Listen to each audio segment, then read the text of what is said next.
So let's talk about the paranormal a little bit. Okay. What would you say, in your personal or professional opinion, what would you say would be the most active place in New Orleans? I think, in my personal opinion, I have a very personal story about the paranormal that happened in the streets of New Orleans. It didn't happen in a building. It happened in the street of New Orleans, and it's the biggest. It's the toughest story that I've ever had, toughest thing I ever had happen to me. But also, I hope that nothing ever outdoes it, because it was so tough that I wouldn't want anything worse to happen. But it happened in the street.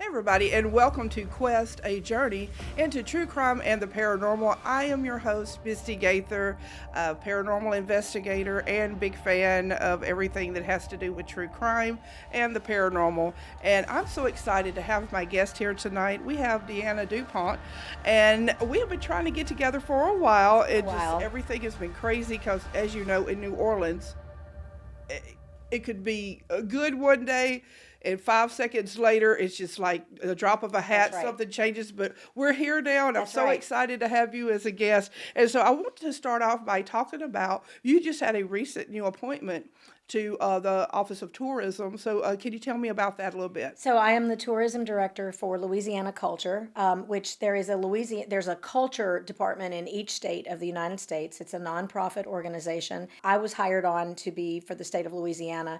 I've actually held this title before, and I moved back to sports tourism to begin with. So I was with the company called NOLA Sports. We handled all of the opposing teams' fans that came in, and we did all their events. And I stuck with that for a while until Drew Brees retired, and then I didn't want to do that anymore. So as Drew Brees went, so did you, yes, right? exactly. So I was thrilled to get the call from them that they wanted me to come back, and this time to handle Louisiana Culture. My family dates back to 1721 in New Orleans area, and so I'm called a lot when it comes to doing history, any kind of research having to do with the city, and also with the paranormal, because I do ghost tours and everything that goes along with that as well. So for this particular position for Louisiana Culture, I am out and about 24/7. I am finding ways to allow people to get to know the history of New Orleans a little better, and to revert some of the stories that have been mistold over the years to the truth.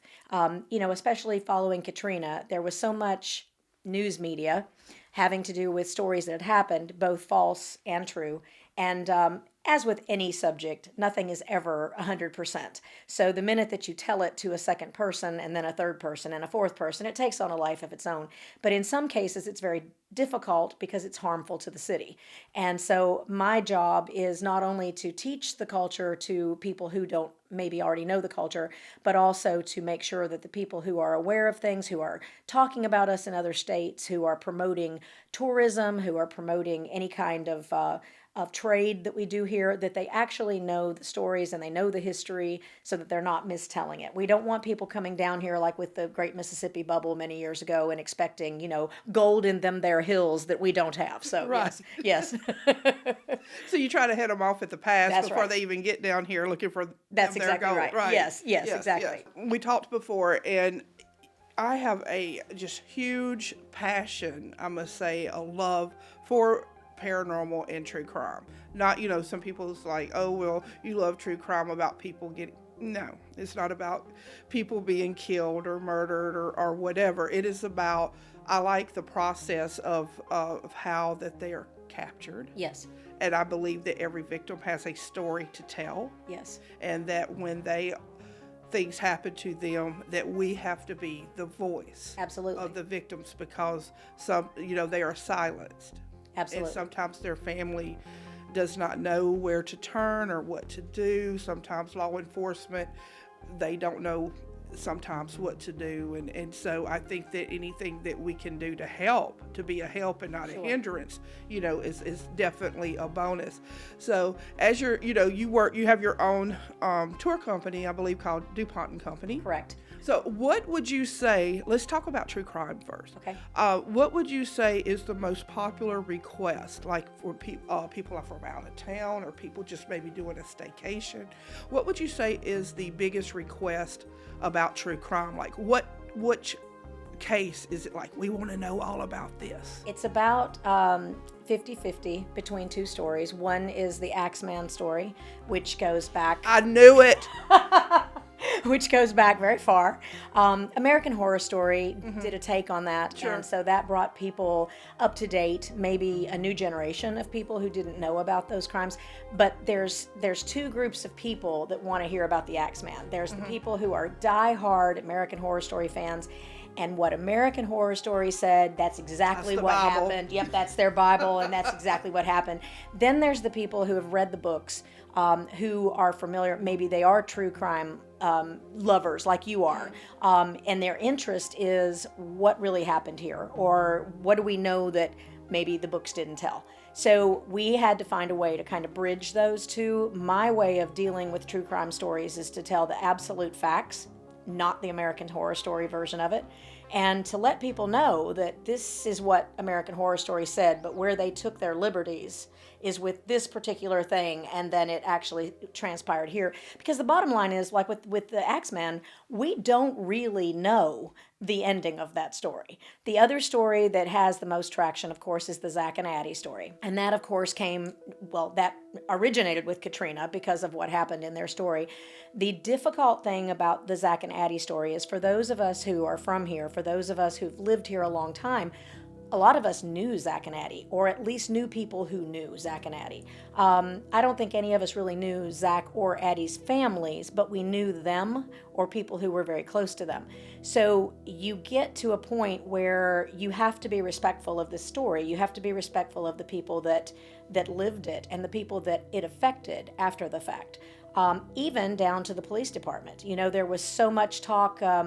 Even the miniseries Treme mentioned the Zack and Addie story, and I didn't even remember that. I loved the show Treme, but I never even remembered that. And somebody brought it to my attention the other day, and I looked it up, and sure enough, just in a passing scene, there's a cop that's talking to a guy from the New York Times, and he's like, you know, why don't you write on somebody else and leave Zack and Addie's story alone, or something like that. So we have to be careful how we present these to be able to be not complimentary, but truthful and respectful to the families, also to the memory of the people who perished in this. Zack was a poster child for someone who had been in the war, who needed mental health care, who didn't get what he needed. You know, he moved here in 2000, I think it was, and New Orleans was probably the worst place he could have come for what he was dealing with psychologically, perhaps. He had a family somewhere else. You know, he got involved in a city and a lifestyle that was not the best idea for him. And Addie paid an ultimate price for it in the long run. You know, so it depends on how you tell it. There is the sensationalism of all that has been said about Zack and Addie, and then there's the truth. Documentaries that called him the Katrina cannibal, yet they know for a fact that he never consumed any part of Addie. So little liberties have been taken, just as Hollywood does, even whether it's a documentary or whether it's a book, whether it's a YouTube video, whether it's a podcast. They all take liberties, and the idea is, if you are presenting to true crime, then let it be true. Tell the parts that are true, leave the questions where there are questions, and allow people to maybe interject their own opinions on their own time after the fact and not during a tour. You know, we don't want rumors going back with people from other towns, and then it sparks a fire that is out of control. Zack and Addie's story was out of control for a very long time. So to the point that the Omni Royal Hotel was having people ask about falling bodies, residual hauntings, and things like that when they were checking in, and they're not going to answer that, you know. Sure. So we have to find a way to bridge the gap and be respectful. Yeah, I really like what you said. You know, true crime is exactly what it should be about, and the truth. Right.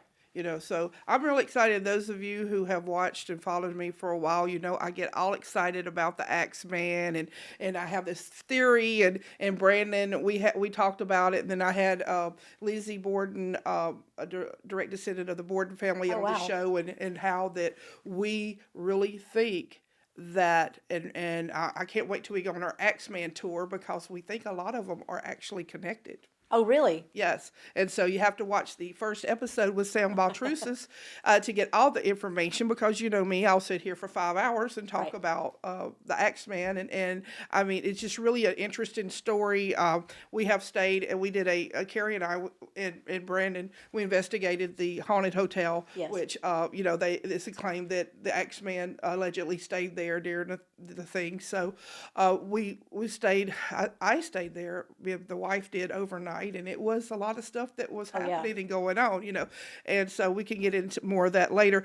Like you said, people they take kind of their own spin on things, and about the Zack and Addie. For some reason, I don't touch on that story. Right. You know, Right. and I think it's one of the things, you want to be respectful to their family and the horror of it, and it's just I just don't. You know? I have learned because I get a lot of questions asked on tours, like, are you going to talk about Zack and Addie? And my way of dealing with that is to say, here are the facts. This girl died a tremendous death, a horrendous death. This guy needed help long before he got to New Orleans. Families suffered over this and lost loved ones over this. And now a city has a rumor mill of stories that they have to contend with. And it's a city that has enough stories that we can talk about without having to go to that. So what I end up saying to people if they ask questions is, read what you want to read on it, watch what you want to watch on it on your own time. But on my time, you're going to hear about other things that didn't happen within this time frame.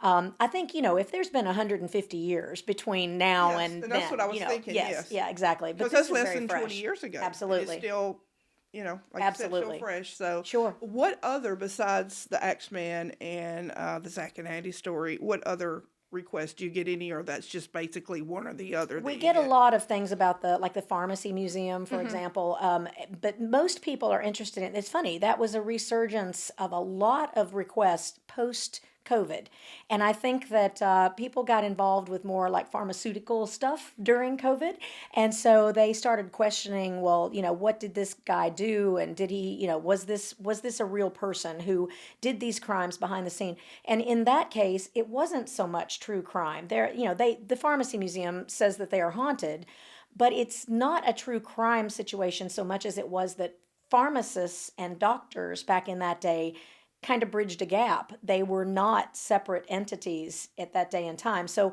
what someone may read in a book and see that a pharmacist did a experiment, there was a real medical experiment happening there as opposed to true crime. So sometimes people ask for true crime stories about this, and what they're really wanting is the haunted story. There's not a true crime associated to it. A lot of having to do sometimes with the Italian, the mafia. We get a lot of questions about the mafia, and my comeback to always with that is always, there's a lot of true crime that I could talk about, but the real thing I can say about the mafia is it's the safest that the French Quarter ever was. True that. Yeah, exactly. Exactly. If you weren't wanted by the mafia, you were totally safe. You were fine. Yes, exactly. So, yeah. But as far as other things with true crime, there's so much because of the way the media is portrayed today and because how open the media is to the world. So for instance, the Zack and Addie story opened up a door to a news story not too long ago where a body was found in a refrigerator. And that ended up resurging the Zack and Addie story. So it's almost like, a new TV show comes out and it reminds you of an old TV show. It's the same kind of thing. So other than those two stories, really, most of them are a lot of different requests and, probably 30 to 40 different cases that people have read over the time. And some of them are the most outlandish things I have ever heard in my life. And I have no idea what they're talking about when they ask me. Like, we heard about this guy that came out of the Mississippi River and he took in 5 girls. This was the other night. And I'm like, out of the Mississippi River, what could they possibly have been talking about? Well, then I started doing some research after the tour is over. People are gone. Mm-hmm. And I'm realizing that what they were actually talking about was Gallatin Street, which is where the French Market is now. And that was the most, well, according to the New York Times, it was the most dangerous street in the United States for a while. And they were people who were hit over the head and drug out to, put on boats. They were robbed and put on boats and kind of woke up out at sea. And one family got their family member back 15 years later, according to Washington, cable, and we don't know if it's true or not. But I think that's based on what I was researching. I think that's what they were talking about, and out of that, they got Aquaman somehow. So That's what I was about to say. It sounds like something about Aquaman coming out of the sea. exactly, And, exactly. Right, yeah. So if you think about it, our tour guides here in New Orleans are actually the ambassadors. They really are. You know, the truth tellers of our city, because it kind of stops things, basically. They Not really every are. time, but it kind of makes the people that come here for tours and different things to really get the truth Right. about what happened or Right. And it's like any other job, the tour guides are all taught correctly. They're all taught the history, they all pass tests, they all are licensed. But when they get out into the field, of course, it's their own presentation that they're giving. And so we can't guarantee that every tour guide is a good ambassador for the city, but we like to think that the majority of us are. It's one of the reasons that I added, my company was not a tour company to begin with, and I added tours in because I felt like I was better off not having to be stuck into a box of what one particular company might want from me. If it's a haunted tour, what is their process for haunted tours, and are they telling it with respect to the dead, or are they kind of generalizing? And that's the reason that we added it, because the people who work for me are all living legacies to the city. In other words, with the background, and we want to tell a story that our ancestors told us, that's been handed down. If you think about, and this goes back to the paranormal and everything else, if you think about the stories that are handed down over time, even to the superstitions that are handed down over time, they all come from someplace. So usually they come from a place of either a warning or some kind of loving story, how to deal with people, who to stay away from, maybe what to go toward, how to live your life better. Don't go under a ladder because obviously it's not safe. Somebody at some point went under a ladder and it fell on them, So they're all these stories come as warnings or prophecies that are handed down from our ancestors. And for us in New Orleans, we have tons of them because the Catholic Church, the French, the Spanish, they all kept amazingly good records. And so it's so easy to be able to look back and to see these stories. And then you hear something that has been embellished through the tour industry or through the media, and you go back in your family's records and you find that very story and you see what actually transpired on that day. And it's interesting because it's a research project, going back and really piecing together the truth versus the fiction. Right. So hold on to that thought, and we're going to talk about the paranormal when we come back. And I wanted to give a shout out to our sponsors. Okay. Be sure to subscribe and like the show, and support our sponsors. And we are sponsored by Chef Ron's Gumbo Stop in Metairie. The best gumbo ever. And if you want to have award-winning gumbo by an award-winning chef, be sure to go to Chef Ron's Gumbo Stop right there on Causeway in Metairie. Also, we're sponsored by the Haunted Hotel that we just spoke about. And believe me, it is haunted. Oh, yes. Like everybody thinks it haunted, raise your hand. Ta-da, 2 out of 2. So, go to Haunted Hotel, NOLA.com, and book your stay, and you will not be disappointed. I've stayed there several times, investigated there, and always have some kind of something Experience, happens yeah. or experience. So that's cool. And I'm excited because March the 23rd of this year, all the way in New Iberia, can you believe it? They are having their very first Paracon. Wow. Yes. Not only are they having their first Paracon, and it is with being put on by Louisiana Spirits, it is having some of the biggest names in the paranormal world. We have Dave Schrader, we have Sarah Lemos, we have Shane Pittman. So many people are coming all the way to New Iberia, and just they're having a 2-day event. It's going to be that Saturday, and it's going to be really great. We're also a sponsor of their Paracon, and we're going to be set up there, so be sure to come by. You can meet us, and if you know us, shake your hand, say hey, get you some buttons, and it'll be really cool to see y'all in person. And be sure to go on to Louisiana Spirits, their page, and they have a lot of tours and different things going on all over. They're not just in New Iberia. They have, it's like statewide, all kind of stuff. So be sure to go to Chef Ron's the Haunted Hotel in NOLA, and also check out the Cajun Country Paracon, and it'll be March the 23rd, and we'll have the links for you to go and get your tickets too. So now, back to the show. All right. So, we talked at length about true crime, and I mean, it seems a lot of things kind of stems from New Orleans. Take, for instance, even the JFK assassination. We had Clay Shaw that was put on trial for it. Right. A lot of people don't like to talk about that. He was such an icon in the city and did a lot for the city. We also investigated his place on Esplanade. And that was did you really? Yes, twice. And that was really interesting. And also, if you think about it, Lee Harvey Oswald also had a New Orleans connection. Sure. So you have that true crime. Yes. Going on, and then there's just so many more that, like, when something happens, I'm like, okay, where's the Louisiana connection? Even just watching like ID or something, and it'll be like, well, they lived in Louisiana for a while, and I'm like, I know it, I knew that. Right. It's always something, I don't know what it is. Louisiana, New Orleans, it's always, I would say 7 out of 10 times is going to be connected to something going on. Absolutely. I think in some cases, people came here for so many different reasons.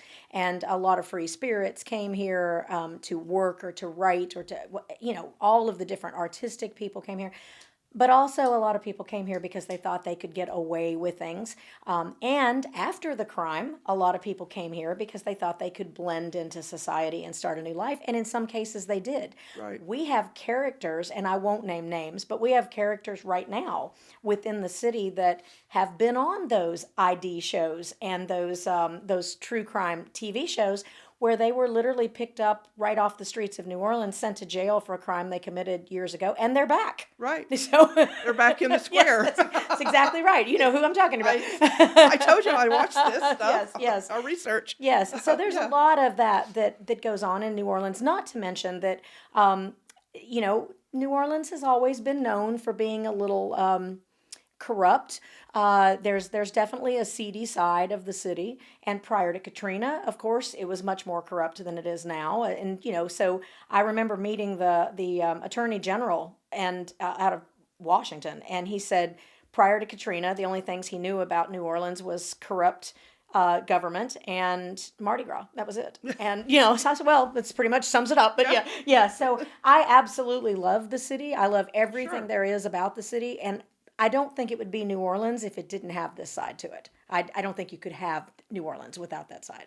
Well, I think it's just like a gumbo of everything. It absolutely is. Like in the seediness and the everything just makes it what it is. Right. Love it or hate it. I mean, it is. I mean, I don't know if you could have one without the other to get the same results. You couldn't. Leah Chase, the chef, she said it takes a lot of ingredients to make a perfect gumbo, and it takes a lot of people to make a perfect city, and that's our gumbo pot of people in New Orleans. And I don't think that you could have the good without the bad, the yin without the yang. New Orleans is all about dichotomy. The entire city is about dichotomy, even down to our Presbyterian, our Louisiana State Museum. You've got the Katrina Museum on the first floor, the Mardi Gras Museum on the second floor. Get real depressed, get real happy. It's all about, that's what New Orleans is. It's the dichotomy. And that's why when you do the true crime tours or when you do the paranormal tours, it's a good idea for both the mental health of the people who are doing it, who are listening to it, who are reading. Even if you're an author writing a book, you have to have that yin and yang in those stories. You have to have a little bit of comic relief in those stories. You have to be able to keep people not only reading, but to keep them sane while they're reading. Otherwise, you've got an awful lot of copycat killers that come along and, they're reading it for the wrong reasons. We want to make sure that we give them the facts and keep them interested, but not entice them to become something that we don't want them to become. So let's talk about the paranormal a little bit. Okay. What would you say in your personal or professional or both opinion, what would you say would be the most haunted place, would be the most active place in New Orleans? So the one that gets the most attention, of course, is the Lalaurie Mansion, but I don't think that it's the most active place. I will secondary you on the Haunted Hotel. I think that that's a very active place, and I think that you can't really stay there without it being. I'll also say the St. Vincent's Hotel, because of what it used to be, and they're having a lot, even though they're a boutique experience now, and it's very different than it used to be, they still have a lot of activities there. I think, in my personal opinion, I have a very personal story about the paranormal that happened in the streets of New Orleans. It didn't happen in a building. It happened in the street of New Orleans, and it's the biggest. It's the it's the toughest story that I've ever had, toughest thing I ever had happen to me, but also I hope that nothing ever outdoes it because it was so tough that I wouldn't want anything worse to happen. But it happened in the street. It didn't happen in a building. So I don't think you can have a town that was started in, well, if you want to go with the founding, 1718, but with, the French Quarter having burned down twice, the Spanish architecture, it's still old. It's not Europe, but it's still old. I don't think you can have a town like the French Quarter and not have activity in nearly every building. I don't think that you can have the drama that's happened, the murders that have happened, the emotional upset that's happened, the natural disasters that's happened. I don't think you can have that kind of trauma and not have almost everywhere being some kind of story. They say that you can't walk 15 feet without walking over where someone has died or where someone is buried in New Orleans. I don't think you can walk 15 feet without passing a spirit, without having some kind of experience. It's what you're open to. And so therefore, I kind of lean toward a different argument on what is the most haunted building. My idea is it's what is to you. I could walk into a building and not have any experience, and you could have 4 in that building. That doesn't mean it's less haunted, in my opinion, than it is in yours. It means that there was something there for you to see. Spirits they all have unfinished business. They all are there for a reason. And I'm speaking of active hauntings, not residual hauntings, of course, but active hauntings all have some kind of unfinished business. So they may be attracted to you because you may have something that they may think they can connect to, and they may not be attracted to me, to come to me. That doesn't mean that building is less haunted than the one next door that I had an experience in, So, I mean, if I had to narrow it down, I'd say probably the top 5 places, the Haunted Hotel being one of them. The the Jackson Square in itself, if you are able to, I know it's locked at night, but if you're able to walk through the actual garden of Jackson Square at night when nobody else is around, like during the COVID shutdown, there are so many things going on in there, in that garden. Doubt, yeah. Oh, absolutely. So again, it's outside. It's not necessarily, indoors. And the Lalaurie Mansion is probably up there because, again, I don't think, even though it's not that house, and even though it's not the way that it's told on a lot of tours, there was a lot of trauma that took place in that house. Even the Omni Royal Hotel, the site of the old St. Louis Hotel, largest slave auction house in the city. That's a lot of trauma so if you have spirits, it doesn't mean somebody necessarily died in there, but there's a lot of oppression. So it depends on what your version of most haunted is, whether it's directly geared toward the person asking or whether it's the oppressive feeling that people get. I know the Monteleone Hotel is, I've never had anybody stay there that hasn't had some kind of experience, even if it's just seeing things out of the corner of their eye. I was real, I guess, blessed or lucky. I got to go into the old part one time. Oh, yes. And that is, oh, you yeah. can feel it. Yes. Like as soon as you walk in, all the little rooms and everything. And Absolutely. it's both places, the new or the old. Right. But the old, you can really, Right. there's really a big difference in Right. There again, that dichotomy, that new Yeah. and old. Yes. Yes. So I think, like I said, I think that spirits, spiritual activity, it's all going to come out to the people that are meant to hear it, meant to see it, meant to feel it. And so each person would have a different experience than the next. And that's why I think it's very difficult to say that one place is more haunted than another, because it's all in the personal experience. And that's so true. One of the very first investigations that Carrie and I did together was at the Andrew Jackson. Yes. And that was extremely yes. active. Yes. It really was. And my wife and I, we stayed the night in the room where the boys were supposed to have died in the fire. And Yes. Now, the funny story about the Andrew Jackson. I always put people up, if friends or relatives come to New Orleans and they don't know the history, and I'll put them up in that hotel. I don't tell them why. Right. Surprise. Because, I want Right. the new stories or whatever. Right, right. I've never had anybody stay there that hasn't had some kind of an experience. Oh, yeah. So there's a lot to be said for that. But it's little boys. It's Sure. not anything. I mean, they're not evil. They're just I didn't get an mischievous. evil, but it was like extremely active. Oh, yes, absolutely. Absolutely. Yeah, they're just mischievous. Yeah, most boys are. Yes, exactly. Exactly. So, what's the future you think with tours? If you had asked me this about a year ago, I probably would have been a little negative. I really believed post COVID that we were doomed. Even though we were having a resurgence of people coming in, I knew what was coming. You know, you had 18 months, nobody knew was meeting, nobody was falling in love, nobody was getting engaged. And so we were on this high of the number of people coming back, and everybody was like, oh, we're back, tours are great. And I knew that there was this lull coming because we were going to hit, those were the people that were making up the trips from before that had to cancel it. What happens when this 18 months comes around that, didn't happen?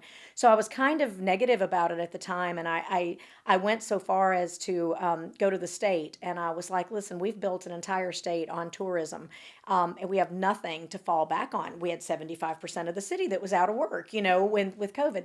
So I was really kind of negative then. But what I'm seeing now is that this is not going to die. This is not, we may get some water here and there, and we may have some times that we can't do tours. But in all fairness, people come to New Orleans for several things, and tours are one of them. It's not a dying art. I think if anything, it's just that we have to kind of go with the flow, and we have to kind of evolve the tours as they come along.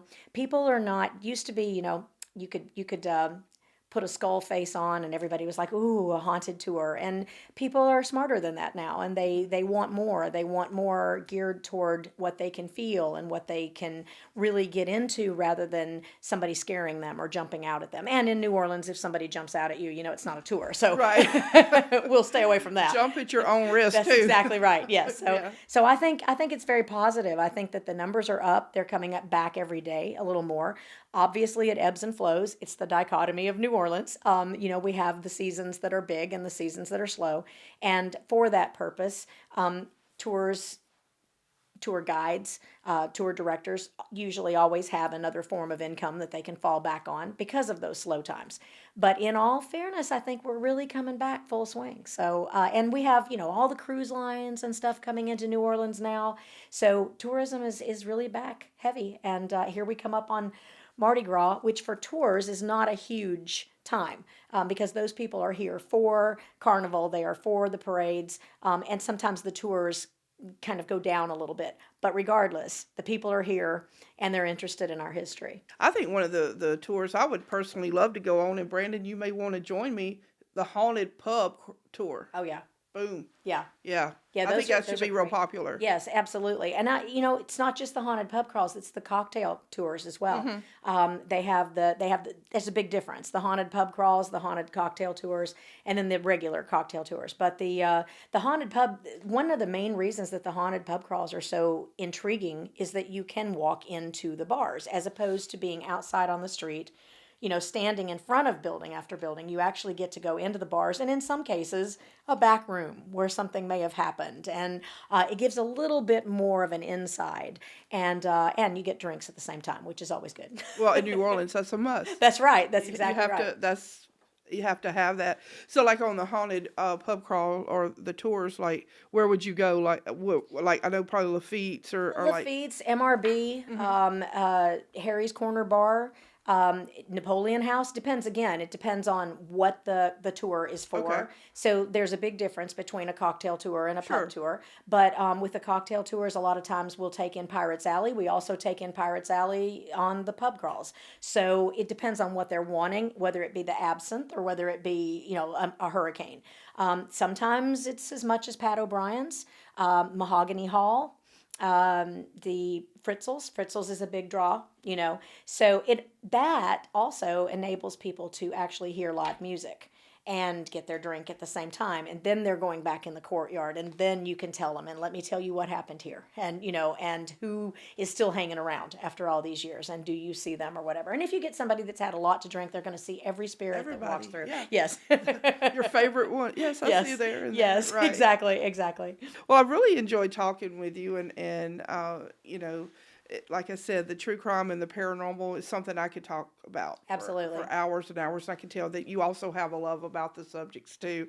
Are there any unsolved murders or mysteries here in New Orleans that you talk about? I don't talk about unsolved mysteries. Yes, as far as unsolved murders, I don't, because believe that we might be opening up a door to with you're dealing with tourists that you don't know.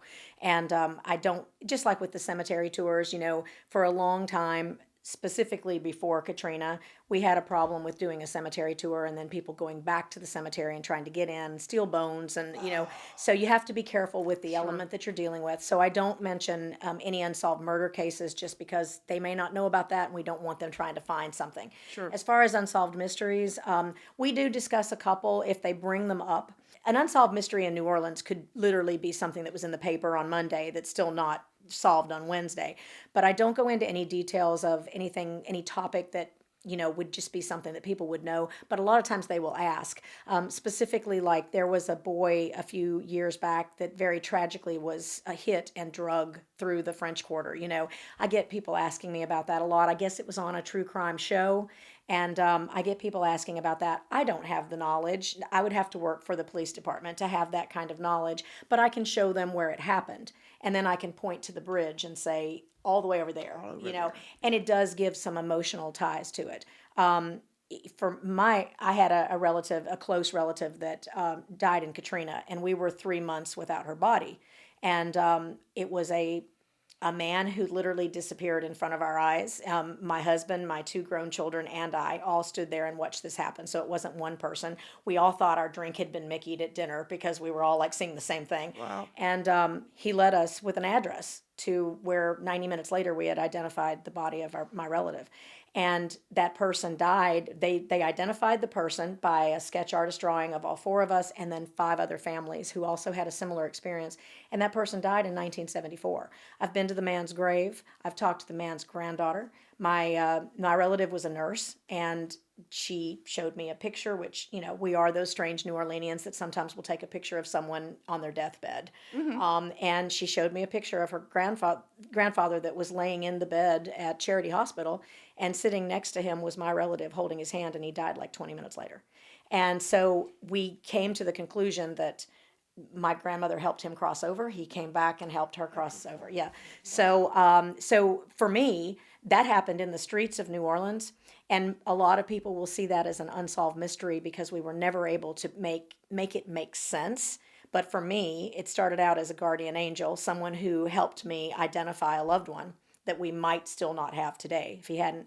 And then as it became known that it was somebody that did actually disappear in front of our eyes and that had lived at another time, it made me realize that how many times a day, you being involved with the paranormal, how many times a day do we just shake something off? We see something out of the corner of our eye. We think we hear something. We walk on. We pay no attention to it. Right. How many times a day do we miss out on an answer to something that we've been looking for just because we didn't pay attention to it? So unsolved mysteries, we all have them. And sometimes they can be solved by opening our eyes and opening our minds and listening to what's passing us by at the time. Let's leave it at that. Okay. All right. Everybody, thank you so much for tuning in to another episode of Quest. Thank you, DeAnna, so much. We're also going to put up on, I guess, the little ticker thing right here, maybe, or up here. Anyway, we're going to put how to get in contact you for tours and in your company, and appreciate you so much for what you do for Louisiana and New Orleans. Appreciate it, and thank you for being a guest here on the show. Thank you. And everyone, I will see you next week. Good night.